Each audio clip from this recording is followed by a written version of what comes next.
today's coffee, dear? On point. On point. Is doing what it's supposed to do, giving what it's supposed to give. Hi, welcome to Coffee Break with JJ. I'm JJ. That's the coffee. If you also love this mug and you want one for yourself, click on www.customandprintgh.com and David Wachifusu will sort you out, not only for mugs but for all your printed merch. Okay, we don't have a lot of time, so let's just, oh my gosh.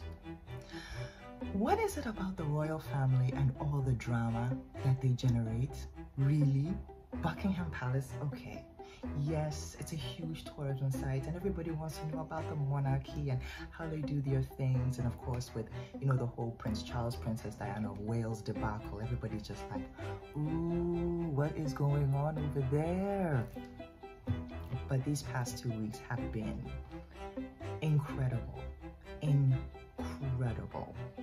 As you all know by now, Queen Elizabeth II has passed away after over 70 years as being the monarch of, you know, the United Kingdom, the Commonwealth, and all the other protectorates.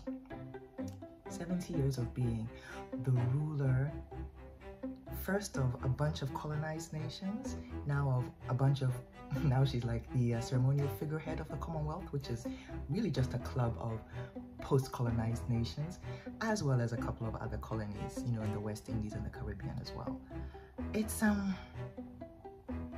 her legacy is it is fascinating because on one hand, you know, social media has been like, okay, the Queen is dead, but as a former colony, I don't have to mourn her the way the British, you know, are mourning her. What the legacy she has left for me is not something pleasant that I want to remember. I mean, as Trevor Noah put it, justice after death, may Elizabeth and her ancestors get what they deserve.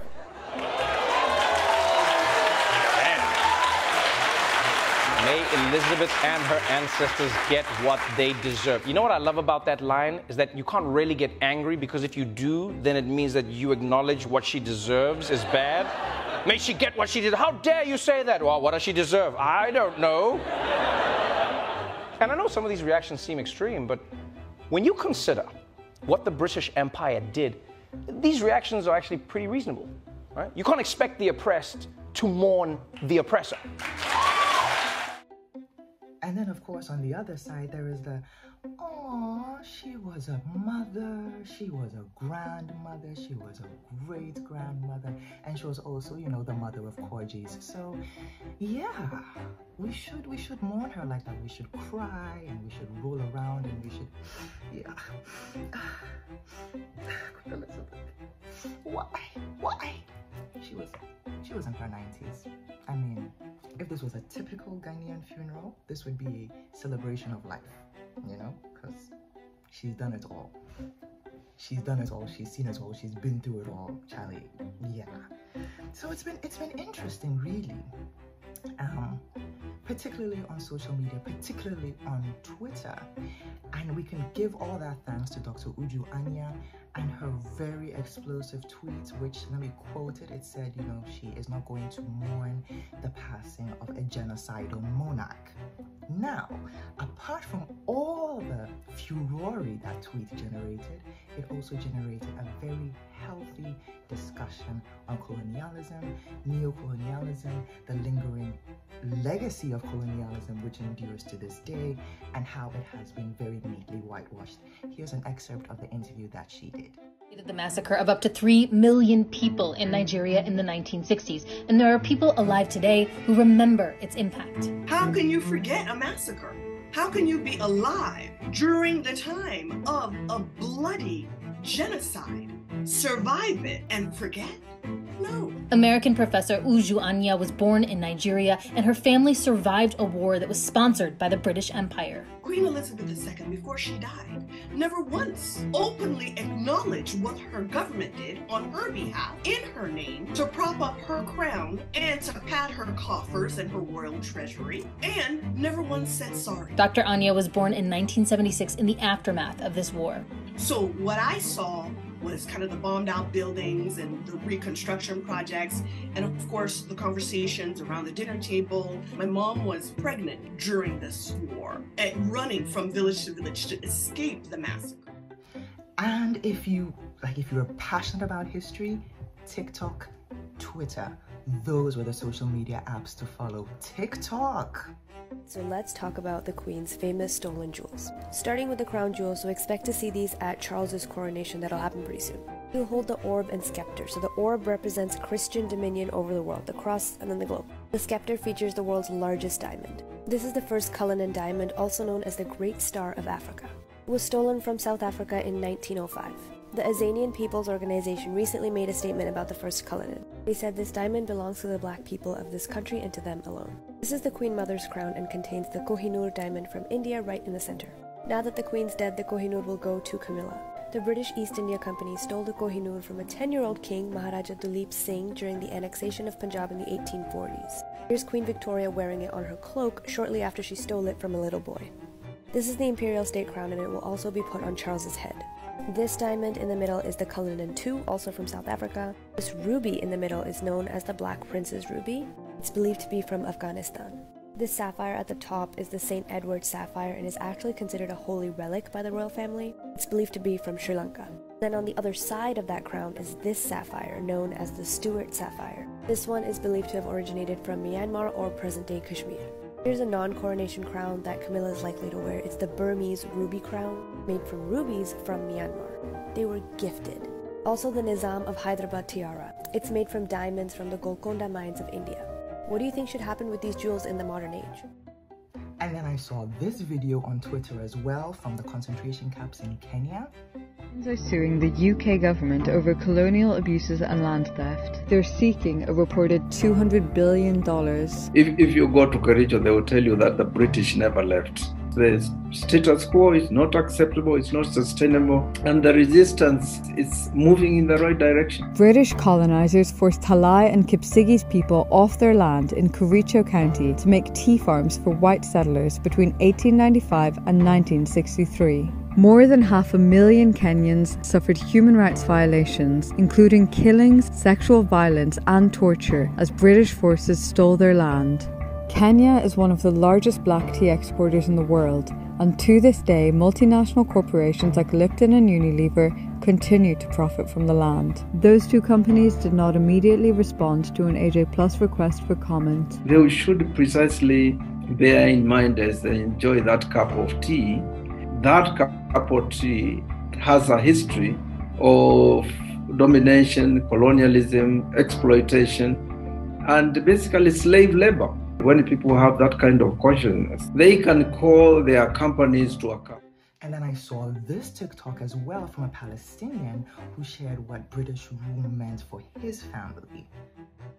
It's so interesting observing how the white world is reacting to the Queen's passing. It really highlights how different the experiences and views are between the white world and people of color. My grandfather was born and raised in Palestine under British colonization. His older brother was by the British Army. They killed him and then stuffed his body under a massive rock on our land. My family didn't even know that he was dead. They found out because a shepherd was crossing our land and his sheep started jumping on top of that rock. The shepherd looked under the rock and found the dead body of my grandfather's older brother. An entire lineage in my family was cut off because of the British Army. That's my grandfather's experience, my dad's dad. So to think that colonization is a thing of the past, the same way that some white Americans will tell black people to get over slavery because it happened in the past. There's a distinction between active colonization and then the effects of colonization after they leave. So when I hear that, oh, she didn't do the colonizing, it was her dad, or it's the parliament that has more control over it, she's more of just a figure. Even if she didn't, which she did, actively playing a role in attempting to discourage certain British colonies from gaining independence. Even if she didn't and she sat in the corner of her bedroom during her entire reign, she and her family and her country till this day benefit from British colonization. She is the literal symbol of the country, a symbol of colonization. The resources, the wealth, the lives that they took from the countries they colonized in the past continue to benefit her land till this day. So just all around, my knowledge of colonialism was enriched, and you know, for many of us, it was enriched. So many things we did not know, so much was whitewashed. I had no idea how badly it was whitewashed, but yeah, wow, very, very, very, very enlightening. And then in present day, when Prince Andrew the nonce being a British kind of slang word for pedophile, he joined the rest of the royals to do the royal walkabout, then this protester had this to say to him.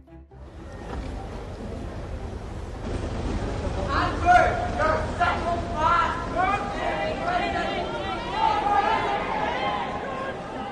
Very brave young fellow. I think he was even charged with disturbing the peace or something, because really, why do you have the man who... The man linked with Jeffrey Epstein is still a royal, still officially a royal, still has all his royal insignia, still has all the royal perks. Ew, the man is a pedophile. Ew. And on the background of all of that, we have the usual William and Kate versus Harry and Meghan drama, with the British tabloid press doing all they can to hound and harass Meghan the way they hounded and harassed Princess Diana. And Harry was like, no, no, no, no, no, not on my watch. And of course, all the fans of Harry on Twitter also said, don't worry, Harry, we got you.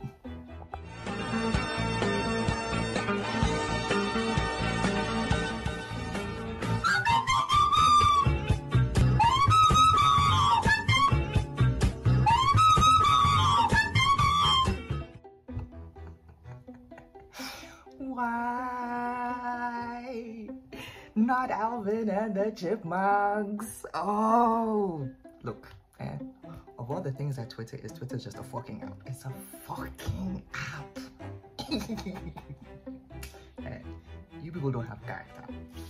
But another interesting thing was the royal, you know, when the coffin was laid in state, and you know, we had all those kilometers and kilometers of people waiting to go and do like the solemn farewell, final farewell, you know, to Queen Elizabeth II. And apparently David Beckham was also in the queue, and he was in the queue for about 13 hours, and because he didn't want to jump the queue. And my friend Whitney posted on Facebook that, Charlie, if this was the state of Zamunda, it would have been something like this. And I even sent people to go and tell him that he's a small boy. I'm older than him. Seriously? She's not lying. She's not lying. No lies detected. But all drama aside, all jokes aside, all history aside, all Harry, Meghan, William, Kate issues aside, the royal family has now entered into a brand new era. And it will be interesting to see where they go next. King Charles is talking about trimming down the royal family, having fewer working royals. Let's see how that goes. There's also the conversation about independence. There's also the conversations about reparations as well. We're watching all that keenly. Let's see the legacy he will leave behind.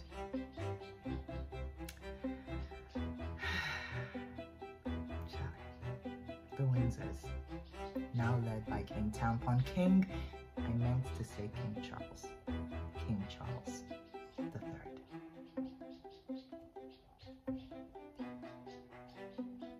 The Queen is dead. Long live the King. JJ is very much still alive, and so Coffee. And this has been Coffee Break with JJ. Thank you. Thank you for sharing in my shenanigans with me this morning. As always, it was a pleasure. Please click like and subscribe at the bottom for more great content. And of course, if you want your printed merchandise, click on www.customandprint.com. And if you want the links to the interviews that I mentioned earlier, I'll leave that in the comment section. Yo. Fam, I gotta go. Thank you so much for this, yeah? Have an amazing day. Bye.